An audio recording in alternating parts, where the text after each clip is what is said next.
Oh, I didn't see you there. Hi guys, Ben from BensGameTime here, and you caught me doing a bit of light reading, one of the all-time classics, the Sonic Hero Strategy Guide. Video games are some of the most complex forms of entertainment. With movies or music, you can just turn them on and just enjoy. You don't have to be actively doing anything. Video games are different, as they require constant input from the player, and since everyone's going to play a game differently, there are literally billions of combinations of button and control stick inputs that can happen. However, only a limited number of input combinations are going to lead to you beating a game. You can't expect to just use left to beat Super Mario Bros. There are specific things you need to do in order to beat a game. But Ben, I hear you ask, what if I can't figure out what to do? Do I just give up? Well, luckily there's a way to figure out how to beat any game, and that's the wonderful world of Videogame Strategy Guides. Nowadays, if you want to learn anything about a video game, you can just look it up online. Sites like GameFAQs were built for this kind of thing, and there's plenty of video walkthroughs on YouTube to watch. But back in the day, the internet wasn't as widely available as it is now, so if you wanted to know how to beat a game, what were you supposed to do? Well, that's where Videogame Strategy Guides come into play, books written specifically on how to beat any game you're stuck on. These books were a must-have if you were playing video games in the 90s and early 2000s, as they were pretty much the only viable source of information for most people. Sure, GameFAQs was around since 1995, but how many people actually were using it? I know I wasn't actively using the internet until the mid-2000s. Buying a video game strategy guide along with your new game was just a way of life for a while, but it's honestly a time I look back fondly on. There's just something about being able to hold a tangible book that contains all the information I'll ever need about a game. Looking at some of the artwork put into each one, it just fills me with nostalgia. So today I figured I'd share with you some of the strategy guides I've amassed over the years, and take you on a journey through the world of video game strategy guides. Also, as a quick behind-the-scenes side note, all the audio of this video is going to be recorded with my camera, whereas usually I do the voiceovers in my editing software with a gaming headset. So let me know in the comments if the audio in this video is better or worse than previous videos, and with that, let's begin.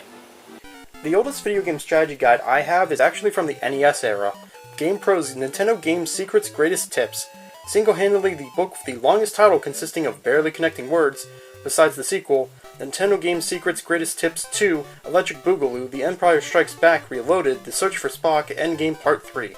This book contains information for hundreds of NES games, making it one of the more comprehensive books in my collection. That, and it features the Battletoads on the cover, which is just cool. It also isn't just a strategy guide, as it also has a lot of passcodes as well. So really it falls somewhere between strategy guide and cheat code book, which would become popular years later. This book has tons of tips, including the Contra Code, the Robot Master weaknesses in Mega Man, plus a suggested boss order, how to knock down Glass Joe in one punch, and how to solve some of the puzzles in Shadowgate. However, this book is definitely a product of its time, as some of the tips they give are more so exploits or glitches. Like they list the Rad Racer pause glitch to get back on the track without wasting time as a tip, like it's an intentional move you can do in-game. Also, some of the tips for Super Mario Bros. Are bizarre. Like they list real tips like the infinite one-up trick and the warp zones, but then they say to beat Bowser you should just damage boost through him, and they list Minus World as a legitimate thing instead of a glitch. Overall, this book may be old and have things that are definitely not tips, but it's still really cool to look back on. Most modern strategy guides mostly consist of maps and step-by-step instructions of how to beat certain sections of the game. Prima's Super Mario 64 strategy guide breaks down each world into stars and shows how to get each of the switches. However, this book has some bizarre features to it. First of all, the strategy guide itself points out how odd the N64 controller is in the How to Play section, and recommends holding the middle stick of the controller. Even the guidebook knew this controller was designed like shit. Also, you've got these strange characters giving tips throughout the book. Who are they, and why are they here? Also, the names for the worlds are insanely incorrect. Womp's Fortress is called Tower World, Tiny Huge Island is Green Pipe World, and Jolly Roger Bay is called Water World. Water World? They do realize there are other water levels in Mario 64, so what do they call Dire Dire Docks? Oh, Submarine World, of course. What about Wet Dry World? Water Puzzle World? This guide is just a ridiculous mess, but the information on how to get the stars is good. This Luigi's Mansion strategy guide is filled with useful information if you're going for an A rank. The book details the monetary values of each cash item, tells you where all the blue ghosts and gold mice are with a list of treasures you can get from them, information on where all the boos are and their health, and the cash needed to get each rank. RPGs are another popular genre to have a strategy guide for, and for good reason. RPGs can be some of the longest, most content-packed games you can play, so having a book covering every enemy, quest, item, and so on is important. This Paper Mario Strategy Guide I have is great. It has information on all the badges, recipes, star pieces, letters, and quiz answers. There's a detailed map of the dry desert, and each boss's health and attacks are well detailed. The only problem I could easily find with it is that the health for the Koopa Brothers is inconsistent. In the bestiary portion of the guide, it's incorrectly listed as 6, but the guide for the boss fight correctly lists it as 5. Paper Mario The Thousand Year Doors guide is more of the same, but it's doing a good job of detailing bosses and puzzle solutions. The guides for the Pokemon series have always been a treasure trove of information. Information of what teams the bosses have, puzzle solutions, maps for the dungeons, where to catch each Pokemon, and best of all, a Pokédex section that details all the Pokemon in the game, the levels they evolve at, and the moves they can learn, plus stat information. However, as more Pokemon were added, the guidebooks had trouble holding all the information. Starting with Gen 4 with Diamond and Pearl, the strategy guides were split into 2 volumes. The first volume mostly focused on the main story, with some information about items and contests, and Volume 2 had the Pokédex information for all 490 Pokemon, and the post-game stuff. However, this was actually unnecessary, as the guide for Pokemon Platinum included everything in one book, main game, post-game, Pokédex, and all. Yes, the book is gigantic, but I still prefer all the information to be in one place instead of split between the 2 volumes. Now, strategy guides came from a few different companies. Sometimes they would come directly from Nintendo, but a lot of the time they came from a third-party company. This means that games would sometimes get multiple strategy guides published, and the 2 biggest were Prima and Brady Games. For example, I have 2 guides for Donkey Kong 64, one from Prima and one from Brady Games. And yes, the Prima one is a bit f***ed up, but all the important information is still here. The Prima guide splits things in each level by Kong, with each Kong getting their own map and information on how to get all their golden bananas. This guide is great, but the Brady Games one is a mess. First off, the maps look like a mess and are just way too crowded with information. With a game as big as this, you can't cram everything into a single map, you just can't read it. If that wasn't bad enough, the information for each Kong is scattered in the later worlds. I understand the idea they were going for. The guide is structured for the order that makes the most sense to do things in, but not everyone is going to play the game the same way. I'm not going to play DK64 and know to start with a specific Kong or banana. I'm going to play the game in the order I want. So make the information easy to find. Keep it all together. The 2 Warrior World guides I have are pretty much the same in terms of quality of information, but I'd say the Nintendo Power version has better maps. As for these Mario Sunshine guides, the Nintendo Power guide is much better than the Brady Games one. The Nintendo Power Guide has a lot of well-detailed maps, and has a section entirely dedicated to the blue coins, with maps and a checklist. The Brady Games Guide is way worse. The maps are less detailed, and the blue coin maps are separate from each other and the blue coin checklists. Strategy guides vary in quality quite a bit. All the information is still going to be there, they are based on the same game, but the way the information is presented is just as important as the information itself. Strategy guides were such a must-have item back in the day that even games that you wouldn't think had strategy guides had them. Like Toy Story 2 for the N64 and PlayStation has a strategy guide, because of course it does. This guide is simply your typical 3D platformer strategy guide, showing how to get all of the game's Pizza Planet tokens, collectibles, and upgrades. Even the Mario Party games have strategy guides, which really only break down the different boards and minigames. This Mario Party 3 guide breaks down each item, including the rare ones, and has some solid map layouts that show all the possible star locations. The Mario Party 4 guide is far worse. The maps are just low-res photos and don't have the star locations. Also, for some reason, there is a Mario Party 3 Luigi render included on this page. Yeah, you're a whole game late on that one. Mario Party 8's guide isn't as good as the Mario Party 3 guide, but it has better maps than the Mario Party 4 guide. Or how about these, Mario Kart guides, both by Prima. Why would you need guides for the Mario Kart games? Maybe to know the unlocks, sure, but the game is self-explanatory. Also, I love how much of a train wreck these guides are. The Double Dash guide gives a spoiler warning about the hidden characters, but in the picture for the spoiler warning they spoil who the characters are. Like, I wonder who they could be. The guide has some useful information, like how to do the boost at the start and the different weight combinations, but then you enter the dirty tips section.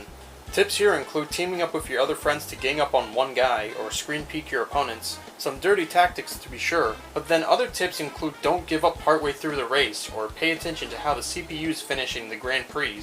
The Mario Kart Wii guide is nothing spectacular, it just lists the same kind of information as the Double Dash one. However, one interesting thing about these 2 guides are the character bios.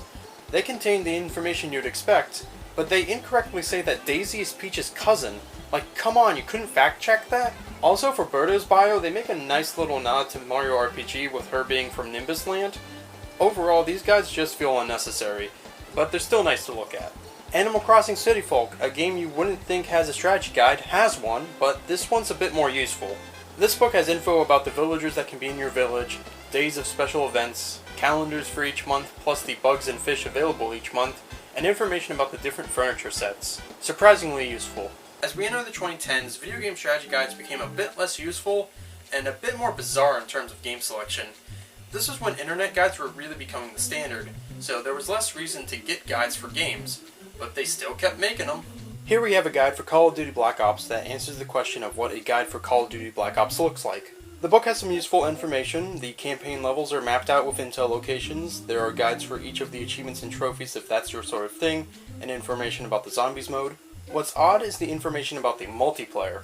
It includes some basic information about the weapons, perks, and kill streaks, but then each map has strategies for each game mode.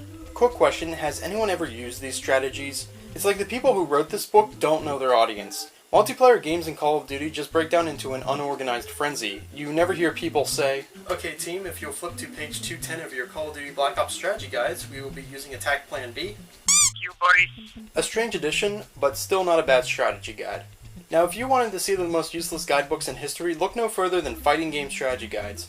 Here we have guides on Marvel vs. Capcom 3 and the 2011 Mortal Kombat. These books break down each character's moves, which is fair enough, but this is information already available in-game. The only possible thing that could be considered useful are some of the combos that they try to teach you.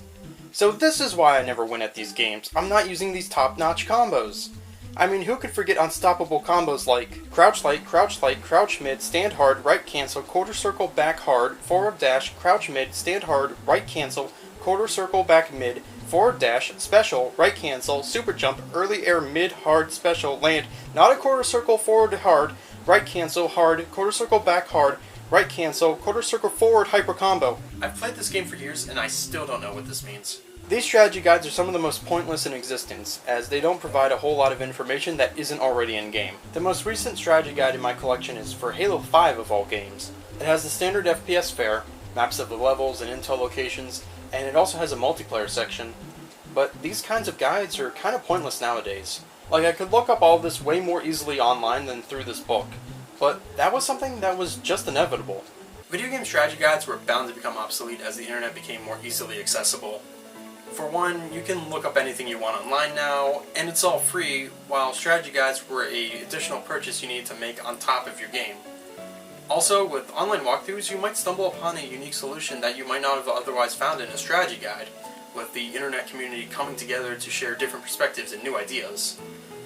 Also, strategy guides can take up a lot of space if you have a bunch, which just isn't a problem with online guides. But with all that said, strategy guides still hold a special place in my heart. There's something that's still so nostalgic about popping one of these open, checking out the artwork, and seeing how these guides recommend beating these games. They were an important part of gaming growing up in the late 90s and early 2000s, and were practically must-own items. These things would save you a lot of frustration, and looking things up was part of the fun. Not every game had a strategy guide, which made the guides you did have even more special, and as for the games that didn't have guides, you'd have to end up making your own. As a kid, I played a lot of Family Feud for the NES with my dad, but the game didn't have a strategy guide, so we ended up making our own. We would write down all the questions and answers on this notepad, and whenever a question came up again, we would have all the answers. Even though strategy guides have become outdated, they're still an important part of video game history, and are something that I'll always look back fondly on. Now, if you'll excuse me, I gotta get back to learning how to beat Sonic Heroes. This game has kept me stumped since I was 7. What the hell is a Charmy?